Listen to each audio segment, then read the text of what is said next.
Well,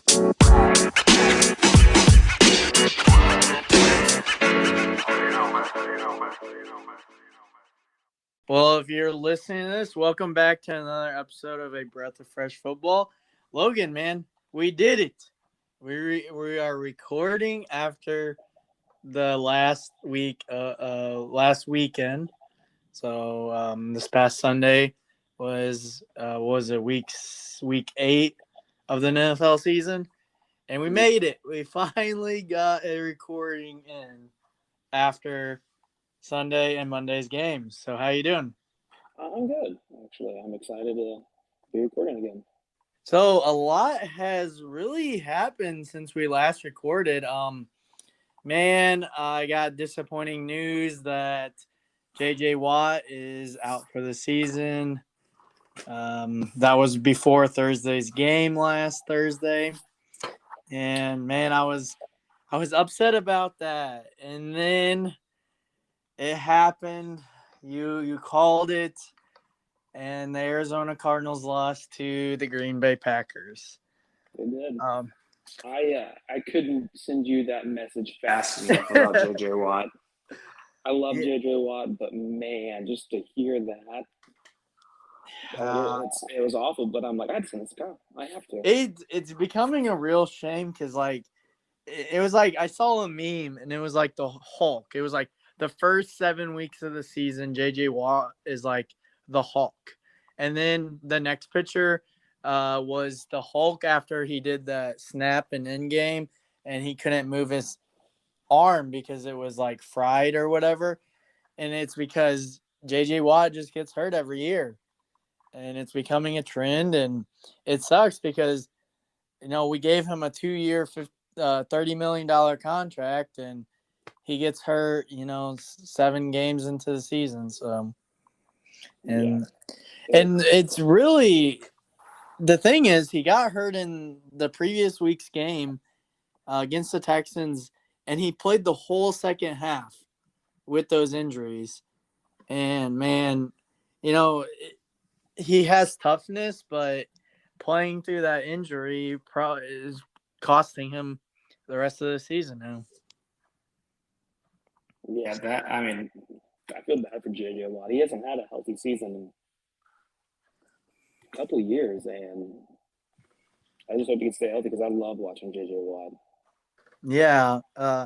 And then, so let's transition to Thursday Night Football. So, of course, my Arizona Cardinals played the Packers, and that was the first game of the season I actually got to sit down and watch the Cardinals because, with me living, we living in the Midwest, a lot of the games like the the regional games they show are usually like Bears or Lions or Vikings or, Indianapolis. So like I haven't gotten to watch Arizona much this year.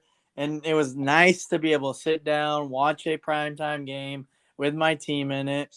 And to be honest, I was kind of confident going into the game. Devontae Adams was out. Alan Lazar was out. And we talked about it on last Thursday before Thursday Night Football. But I told you, I was like, what the Packers need to do is run the ball. And that's exactly what they did. They ran the ball down our throat. Now, they had some plays, and, they played a good game. The thing that really hurt us, and, I'm not totally blaming the game on Rondale Moore, but, man, when he, his fingertips hit that punt, and that becomes a fumble, and Green Bay's within, they're within the 10-yard line, and they score, and then, a couple drives later, I don't know how many drives later, but the pass from Kyler Murray hits his hands and goes right into the DB's hands. That interception was costly too because that put Green Bay in the 10-yard line again. That's 14 points right there, just from Rondale Moore having a bad game, and that cost us. And the part that even sucks even more as an Arizona fan, man, as I was watching, when Arizona got the stop at the yard line, and so for those who are Green Bay fans or watch Thursday Night Football, Aaron Jones was probably in the end zone, but they didn't count the touchdown. So, and then when Arizona stopped the next 2 plays or the next play or whatever and got the ball back, and Kyler Murray in the offense drove all the way down to the field. And I was so confident that we were going to either tie that game because we were within range. We had Matt Prater as our kicker. He can hit anything. I was so confident that we were going to score. And with 14 seconds left, the only way Green Bay can win is if they intercept or they make us fumble. And Kyler Murray, they call a pass play, and AJ Green's one-on-one. And literally, all he has to do is turn around, look at the ball, and he probably catches it, and we win the game.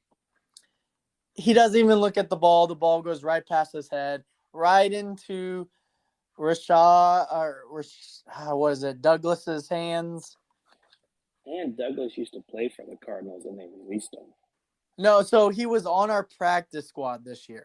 Yes. For the first couple weeks of the season, because we were still trying to figure out whether we had enough cornerback depth. So we had him on the practice squad, and the Packers actually signed him from the practice squad a couple weeks ago, and he got the game-winning interception against us. And man, I know it seems like AJ Green probably thought it was a run play by the way his actions were, because he didn't even turn around and even look at the ball. He wasn't even expecting the ball to be to him. And the thing is, if he knew it was a pass play or he knew the ball was coming to him, he would have caught that ball, and that would have been a game-winning touchdown. I mean, I think he had enough space. He would have caught it. And or even if, he doesn't, say he turns around and, maybe Douglas, tips the ball down onto the ground, whatever, deflects it, that we still have 12 seconds left. So we could run another play. But what really hurt, I was listening to Arizona podcast, and it was the missed snap that we had on that drive, because we had a missed snap and we had to call a timeout. So if we didn't need to have that missed snap and we didn't have to call that timeout, we would have had that timeout where with 14 seconds left, we could have ran the ball and then called a timeout if we didn't get in the end zone.